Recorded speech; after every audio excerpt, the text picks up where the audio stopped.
My story starts with heartbreak, the kind that doesn't just sting, it shatters. See, my mother convinced my girlfriend to marry my brother.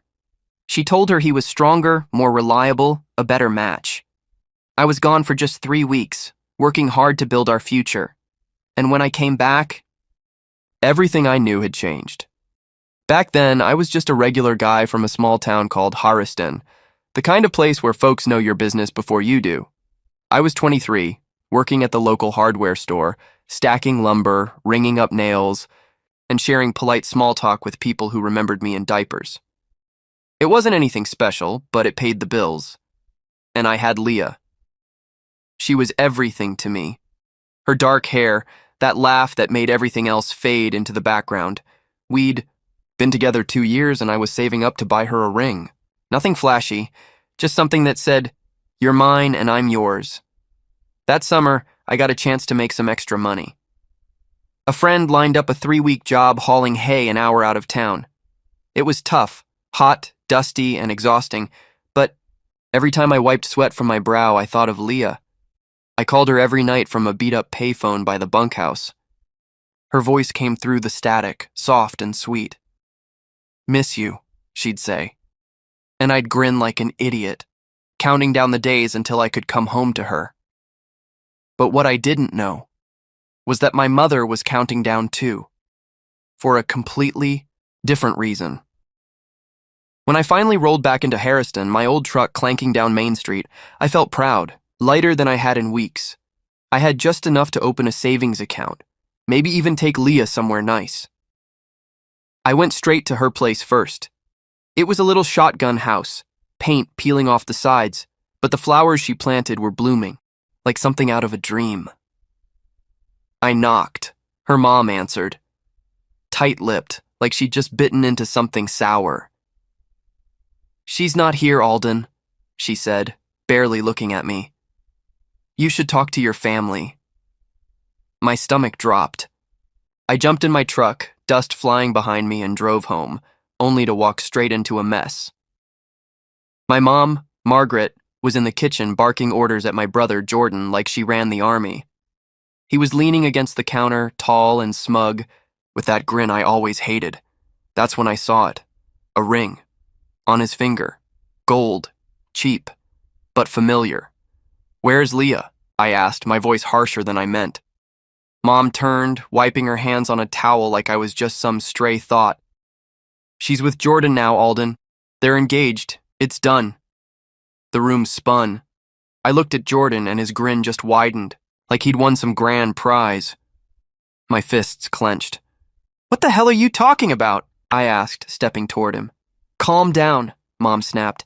"Leah needed a man, not a boy chasing pipe dreams. Jordan's strong, steady, he has a future. You're just... you." Her words hit harder than a punch. I had spent my whole life trying to make her proud, fixing her porch, working double shifts, keeping the lights on when Jordan was out sweet-talking his way through life. And now he had Leah? I stormed out. Tires screeched as I peeled away and headed back to Leah's house. She was there this time, sitting on the porch swing, eyes red, face pale. "Alden," she started. "Is it true?" I asked. She nodded, wringing her hands like she could twist the guilt out of them. "Your mom, she told me you'd never be enough, that Jordan could take care of me." I just stood there, cold and hollow. "You could have waited." "3 damn weeks," I said. "You could have called." Tears spilled from her eyes. "I didn't know what to do," she whispered. I laughed bitterly, but it didn't sound like me. It sounded like someone who'd just been gutted. Part of me wanted to hold her, just take her in my arms and forget everything, but the other part, the part that saw Jordan smirk and heard my mom's voice, knew it was over. "I'm sorry," she whispered. I didn't say a word, just turned around and walked away. Her sobs faded behind me. That night I sat in my childhood room staring at the photos on the wall. Me and Jordan fishing, family picnics, Mom's smile. It all felt like a lie. I wasn't part of that family anymore. I was the backup plan, the second choice, the spare. By morning, I knew what I had to do.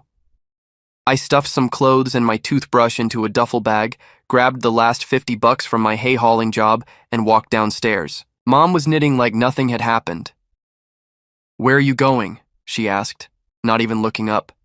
"Anywhere but here," I said. She didn't stop me. Jordan wasn't around, probably off celebrating. I got in my truck and drove, watched. The only home I'd ever known shrink in the rearview mirror. I didn't know where I was headed. I just knew I wasn't letting them break me again. That was the day I lost everything and decided to build something they could never touch. Leaving her felt like peeling off skin that didn't fit anymore. I drove until my gas tank hit empty and landed in a city called East. It was loud, crowded, overwhelming, nothing like the quiet fields I came from. But it was new, and I needed new. I had $50, a duffel bag, and a fire in my chest that kept me going. The first few nights I slept in my truck behind a diner where the cooks didn't mind, as long as I was gone by morning. I'd wash my face in gas station sinks, cold water snapping me back to life. I needed a job, fast. I walked into every store, every warehouse, every loading dock with a help wanted sign.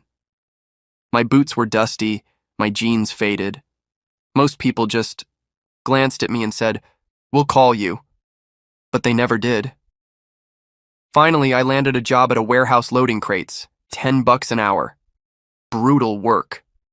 My arms burned after the first shift, sweat pouring into my eyes as I hauled boxes of car parts or whatever else came in. The foreman, Rick, had a gravelly voice and zero patience, but he didn't care where I came from. As long as I showed up and pulled my weight, I had a place. And for the first time in a long time, that was enough. Rick, the warehouse foreman, barked orders like it was his life's mission. "Move it, new kid!" He'd yell, and I'd grit my teeth and picture Jordan's smug face every time I felt like giving up. I wasn't strong like Jordan, at least not yet, but I wasn't about to let that stop me. Nights were the hardest. I crashed at a rundown motel I could barely afford. The walls were so thin, I could hear the guy next door coughing like he was dying. I'd lie there, staring at water stains on the ceiling, thinking about Leah. Her face, her laugh, they haunted me. Sometimes I'd hear my mom's voice echoing in my head. "You're just you." I'd roll over and punch my pillow, trying to shut it all out. No time for self-pity. I had work to do. One day, on my way out of the warehouse, I noticed a flyer taped to a light pole. Night classes. Learn a trade. Build a future. It was for the local community college just a few blocks away. I'd never been much for school. I barely scraped by in high school. But that word, future, hit different.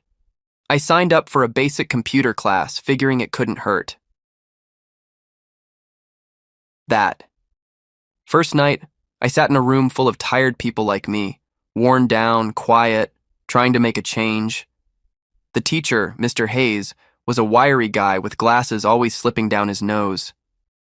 "You don't need to be smart," he told us. "You just need to show up." That I could do. That's where I met Sierra. She sat in the back, typing like it was second nature. She had short brown hair, freckles scattered across her nose, and a smile that didn't feel fake. We got paired up for some assignment, something simple like making a spreadsheet, and I fumbled through it, muttering under my breath. "Relax," she said, leaning over to help. "It's not brain surgery." Her fingers flew across the keyboard, fixing my mess in seconds. I just stared, kind of stunned. After class, we started grabbing coffee from the diner across the street. Black for me, cream and sugar for her. She told me she grew up in Easton, worked a cashier job, but didn't want to be stuck behind a register forever. "What about you?" she asked. I just shrugged. "I'm figuring it out." She nodded like she got it. We started talking more, after class, in between shifts, late nights over coffee. She had a way of making me forget the weight I was carrying. Work got easier, too. Rick, the foreman, even stopped yelling so much. One day, he clapped me on the shoulder and said, "You're not half bad, kid." I saved up enough to leave the motel and get a tiny apartment. It had peeling paint, a mattress on the floor, and no furniture, but it was mine. Sierra came over one night with pizza and laughed at the empty room. "You seriously need to buy a chair," she joked, sitting cross-legged on the carpet. We ate. Straight from the box, grease on our fingers, and for the first time in a long time, I felt okay. Not in love, at least not yet. But there was a crack of light in the dark. Then came the break. A guy at work mentioned his cousin's startup needed help. Something techie, apps or gadgets I didn't really know. But they were looking for grown-ups who worked hard. So I showed up in my cleanest shirt, palms sweating, and met this skinny guy in a hoodie named Tim. He asked me what I could do. I said, anything. Just teach me. And that was enough. He hired me on the spot, as an assistant. I ran errands, hauled gear, did whatever they needed. It was a step up from the warehouse, and I was finally close to something. More. I watched the team work, watched them code, argue, problem solve. I asked questions, took notes on napkins, and soaked it all in. By the end of that first year in Easton, I wasn't the same guy who left Harriston. My hands were still rough from labor, but now I had a few $100 in the bank. I had Sierra, not mine exactly, but there, solid, constant, like a heartbeat. One night, walking her home, she slipped her hand into mine like it was nothing. I froze for a second, then held on. "You're doing good, Alden," she said, looking up at me. "Don't stop." I didn't plan to. I'd already lost everything once. I wasn't about to let it happen again. But walking back to my place that night, with the city lights humming around me, I felt something stir in my gut. Like, the real story was just beginning, and I was finally ready to write it.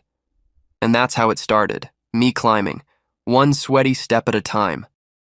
The company grew fast. We hit it big with college kids first, then offices, and eventually we went overseas. I worked late, slept less, and honestly, I loved every minute of it. Sierra was there through it all. We'd been dating for a year when I asked her to move in. Nothing fancy, just my little apartment with a couch instead of a real bed. She said yes, walked in carrying a box of books and a coffee pot, smiling like we'd already won. A year later, I proposed. No grand scene.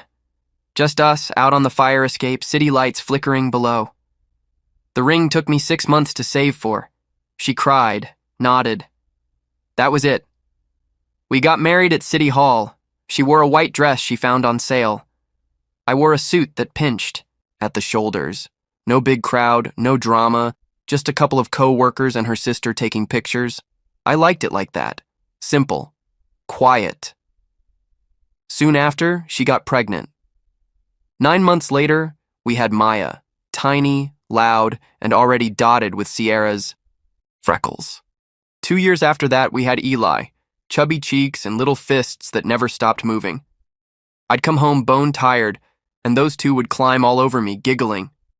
Just like that, the weight of the day would lift. By then, I was CEO. Yeah, Alden. From Harriston. The kid who used to stack lumber now running a company worth millions. Tim, my co-founder, had stepped back to work on code and the board picked me to lead. But I didn't flaunt it. Still drove the same truck, same boots. I let Sierra handle the interviews and the fancy dinners. She was good at that stuff. Charming. People in suits with her easy laugh, while I kept things running behind the scenes. We bought a house, not a mansion, just a brick place with a yard for the kids. We didn't announce anything. We liked keeping things low-key. Felt safer that way, but the past has a way of sneaking in. Late at night, when the house was quiet and Sierra was asleep beside me, I'd see Leah's face in my mind. Hear my mom's voice, cutting, cold. Picture Jordan, all ego, flexing like he owned the world.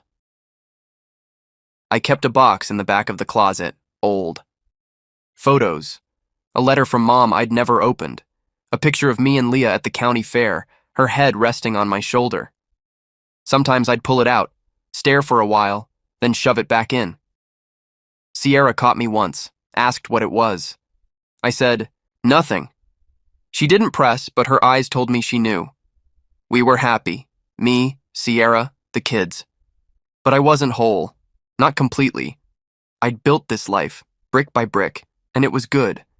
But there was still a hole where Harriston used to be. I didn't miss them. Not really. But I wondered, did they think about me? Did Leah regret it?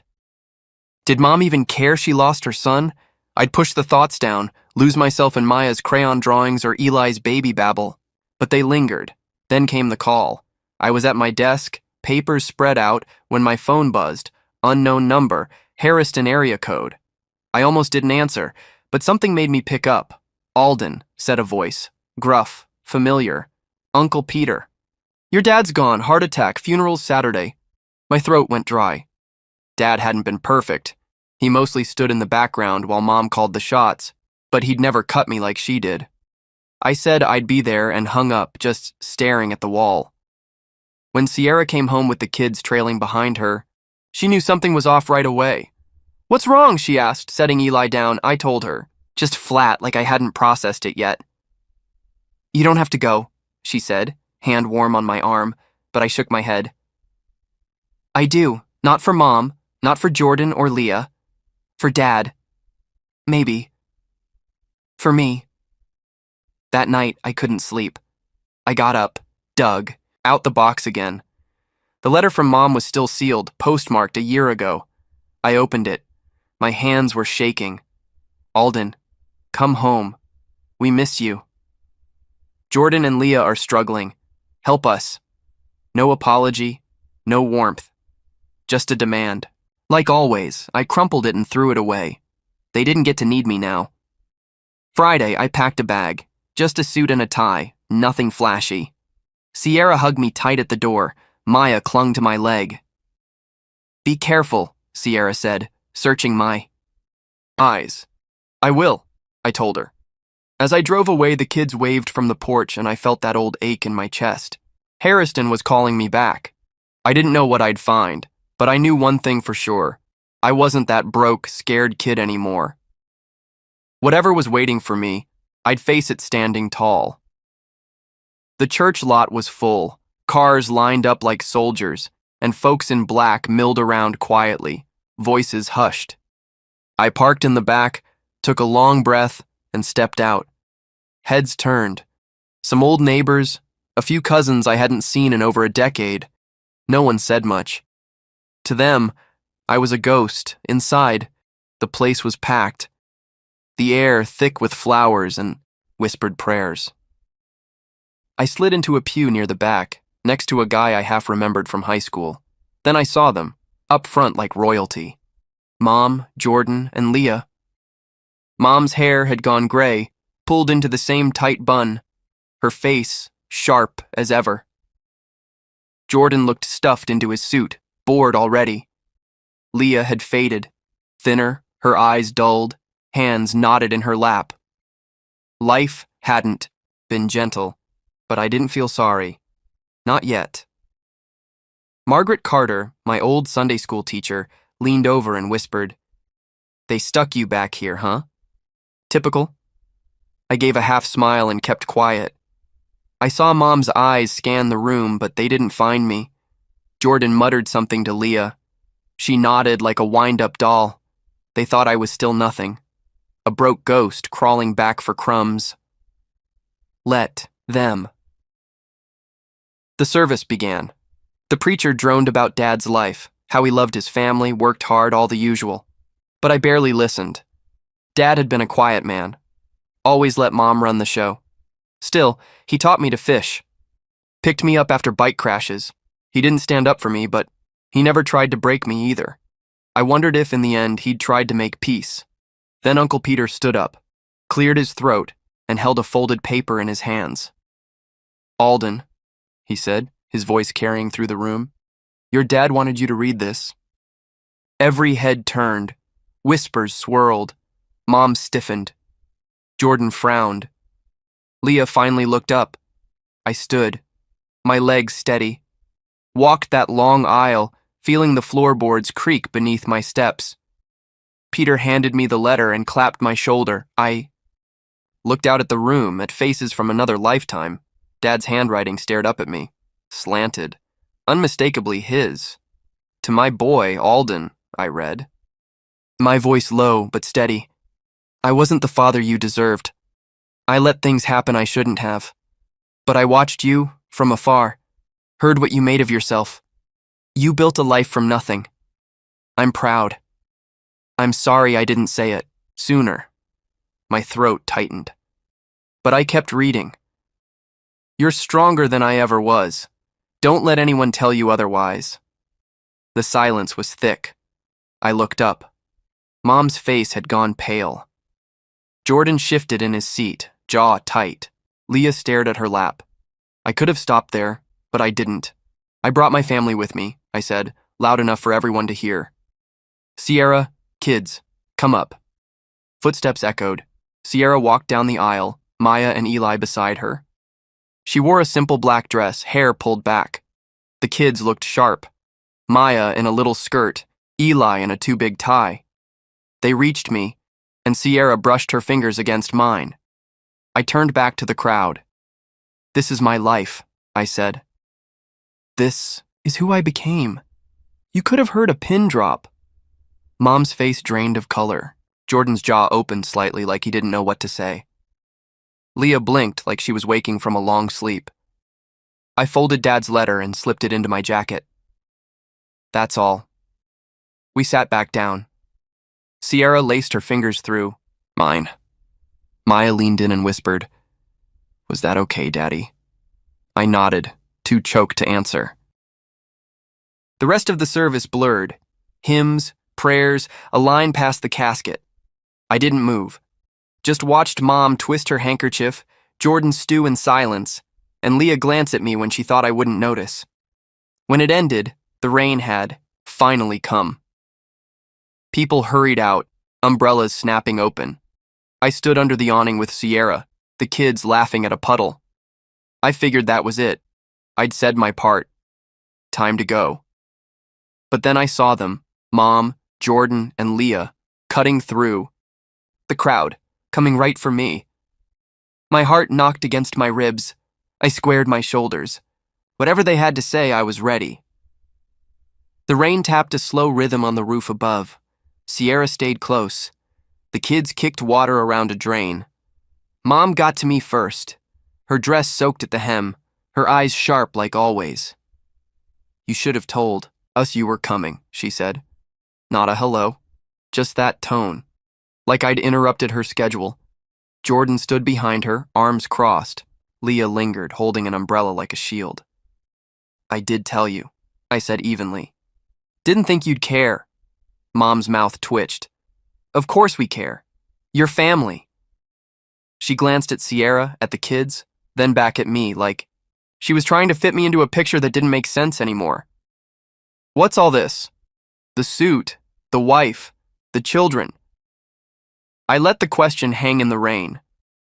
Sierra stepped closer, hand firm on my arm. "This is my life," I said. "Built it myself, no thanks to any of you." Jordan snorted, breaking his silence. "What's that supposed to mean? You show up after 12 years reading Dad's letter like you're some hero?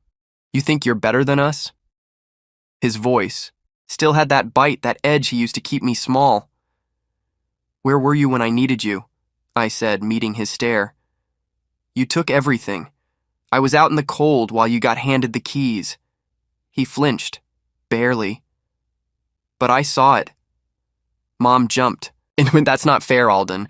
We did what we had to for Leah, for the family. You were chasing dreams."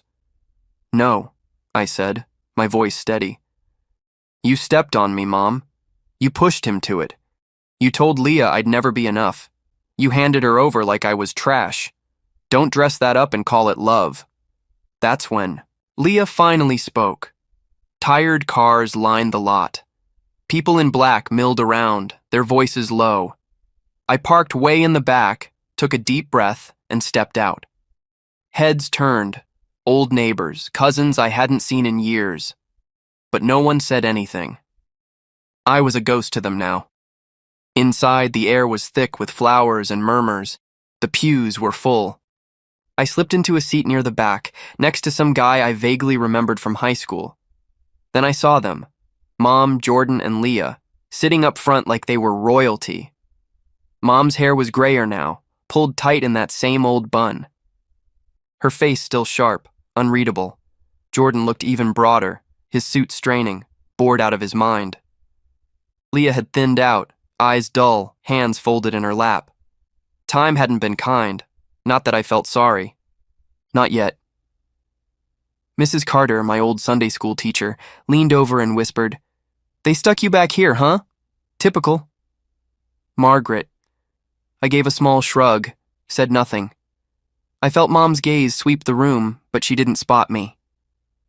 Jordan said something to Leah. She nodded, blank as a doll. They thought I was nobody, a broke drifter crawling back for crumbs. Let them. The service started. The preacher droned on about Dad's life, how he worked the farm and loved his family. I barely listened. Dad had always been quiet, in Mom's shadow, but he taught me to fish. He helped me up when I crashed my bike. He never stood up for me, though, not once. I wondered if he tried at the end. Then Uncle Peter stood up, clearing his throat and holding a piece of paper. "Alden," he said, loud enough for everyone to hear. "Your dad wanted you to read this." Heads turned. Whispers rippled. Mom's face twitched. Jordan frowned. Leah looked up. I stood. My legs were steady. The aisle felt like a mile long. Peter handed me the note, clapped my shoulder. I unfolded it. Dad's handwriting, shaky, slanted, real. "To my boy, Alden." I read, my voice low but firm. "I wasn't the father you deserved. I let things happen I shouldn't have. But I watched you from afar. I heard about your life. You made something out of nothing. And I'm proud. I'm sorry I didn't say it sooner. You're stronger than I ever was. Don't let anyone tell you different." My throat tightened, but I kept reading. The room was dead quiet. When I looked up, Mom's lips were a thin line. Jordan looked like he wanted to bolt. Leah stared at her hands. I could have stopped there, but something in me refused. "I brought my family today," I said, turning to the back. "Sierra, kids, come on up," footsteps echoed. Sierra walked down the aisle, Maya and Elliot right behind her. Sierra wore a simple black dress, hair pulled back, poised as ever. The kids looked like little grown-ups. Maya in a skirt, Elliot in a tiny tie. They reached me. Sierra's hand brushed mine. I turned back to the crowd. "You could hear a pin drop," I said, voice steady. "This is my family." Mom's face went pale. Jordan's jaw dropped. Leah blinked like she was waking, up from a long dream. The whispers started up again, buzzing like flies. I folded Dad's letter and tucked it into my pocket. That's all. We walked back to our seats. Sierra laced her fingers through mine. Maya whispered, "Was that okay, Daddy?" I nodded, too choked up to speak. The rest of the service blurred by, hymns, prayers, people walking past the casket. I stayed in place. Watched Mom twist her handkerchief. Jordan scowled at the floor. Leah snuck glances at me. They didn't say a word, but I could feel it. Their world tilting, cracking. When the service ended, folks spilled outside. Rain had finally started, soft and steady. I stood under the awning, Sierra beside me, the kids kicking a pebble near the steps. I figured that was it. Then I saw them. Mom, Jordan, Leah, cutting through the crowd. My pulse quickened, but I squared up. Whatever they had to say, I was ready. The rain tapped on the church awning like a drum roll. People hurried to their cars, but I stayed put. Sierra stood close, the kids splashing in puddles a few feet away. Mom reached me first, her black dress soaked at the bottom, eyes sharp. "Alden," she said. Voice clipped like she was calling me in for supper. "You should have told us you were coming." No hello, no warmth, just her usual tone, like I'd caused trouble. Jordan loomed behind her, arms crossed. Leah hung back, umbrella in hand, looking smaller than I remembered. "I did tell you," I said, calm. "Didn't think you'd care." Mom's mouth twitched. "Of course we care. Your family." Her eyes flicked to Sierra and the kids. "What's all this?" I let the question hang. Rain filled the silence. Sierra stepped closer, her hand resting on my arm. This is my life, I said. Built it myself. No thanks to you, Jordan snorted. What's that supposed to mean? You show up after years, read Dad's letter like you're some hero? He had that same sharp edge in his voice, the one he always used to cut me down. Where? You been, huh? He snapped. You left us. I stared him down. Out in the cold, while you took everything I had. He flinched. Barely. But I saw it. Mom stepped in, waving her hand like that fixed things. That's not fair, Alden. We did what was best. For Leah. For the family. You were chasing dreams. Jordan took a step forward. I laughed, cold and sharp. No, you stepped on me. You pushed him to it. Told Leah I'd never be enough. Handed her over like I was trash. Don't act like it was noble. Leah finally spoke. Her voice small, shaky. She stepped out from under her umbrella. Alden, I didn't mean to hurt you. Your mom, she made it sound like you were gone for good, like you didn't care. Her eyes shimmered. Rain or tears, I couldn't tell. I thought about you every day. I looked at her. Really looked. The girl I had loved was still buried in there beneath the years, but it didn't soften me. You could have called, I said. Could have waited. You chose. Live with it. She looked down. Jordan clenched, his jaw. So what? You're rich now? Fancy job, pretty wife, perfect life? He snapped. You come here to rub it in? CEO, I said flat. Built it from nothing. And no, I came for Dad. You're the ones who made it about me. Mom's face twitched again. She tried a smile. Well, she said, voice fake sweet. That's impressive. We always knew you had it in you. Right, Jordan? He grunted. Maybe you could help us out. Jordan lost his job. The farm's struggling. Family helps family. There it was. The ask. That old trick. Turn the knife. Offer a handshake. I saw red. Her voice from years ago echoed. You're just you. Jordan slipping that ring on Leah's finger. Leah walking away. I took a long breath and let it out slow. You didn't help me, I said. When I was sleeping in my truck, eating gas station sandwiches. Where were you then? Oh, right. Writing letters after you'd already cut me loose. Alden, no, I cut her off. You made your choices. I made mine. We're done. I turned. Nodded to Sierra. She called the kids. Maya and Elliot ran over, laughing, oblivious. Let's go, I said. We walked toward the truck. Mom called after me. Alden, wait, we're sorry, okay? We didn't know. I kept walking. Rain soaked my suit. Sierra's hand in mine. Jordan shouted something, a curse maybe, but it blurred into the storm. Leah stayed quiet. I didn't look back. The truck door closed behind us. Maya giggled about her wet socks. Elliot asked if we could get burgers. Sierra squeezed my knee, said nothing, just let me breathe. In the rear view, I saw them standing there. Mom, Jordan, Leah, small, soggy, and lost. They looked like the rain, had washed off whatever power they once had over me. I didn't feel good about it, not happy, not angry, just free. Maya piped up from the back. Were those people mad at you? I smiled. Just surprised, kiddo. It's been a while. She nodded and went back to chatting with Elliot. Sierra glanced at me. You okay? Yeah, I said. And for the first time in a long time, I meant it. She smiled, a small, real smile, and set her mug down. That's that, she said, leaning into me. We sat there for a while, the TV flickering with some late-night show we didn't even bother watching. I felt the last tight knot inside me slowly unwind. I'd faced them, stood tall, and walked away. It was over. The next morning, I was up early, habit more than anything. The kids were still asleep, and the house was quiet except for the coffee pot gurgling in the kitchen.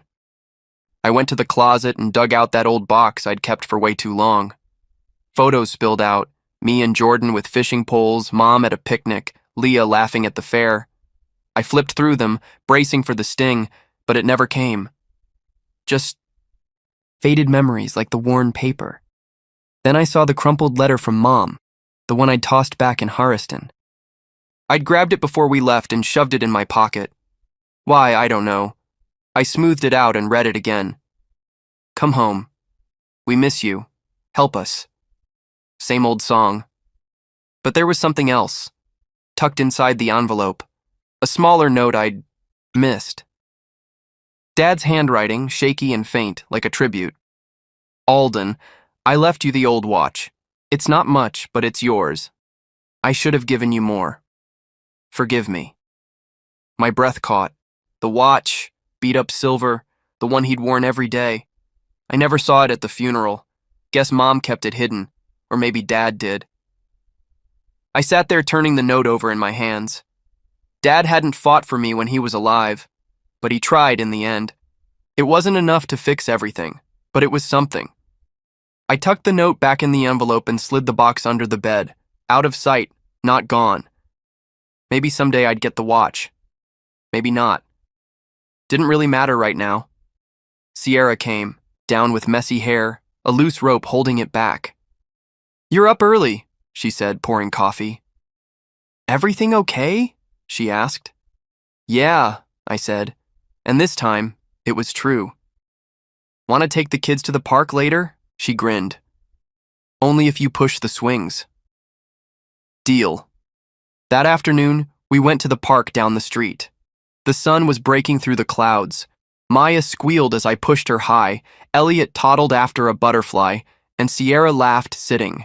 On a bench, I caught my reflection in a puddle, older, steadier. A man who'd made it. Harriston was miles behind me now, a shadow I didn't have to chase anymore. I'd built this family, this home, this life, and it was enough. Driving back, the kids sang off-key in the back seat. I glanced in the rearview mirror. They were my future. Not that town, not those people. I smiled, small, real, and turned up the radio. The road ahead was clear, and I was good with that. So that's my story, how I lost it all, built it back, and found my way. Took a lot of miles and a few scars to get here, but I'd do it all again for what I've got now. What about you? Ever had to walk away from something or someone to find what's real?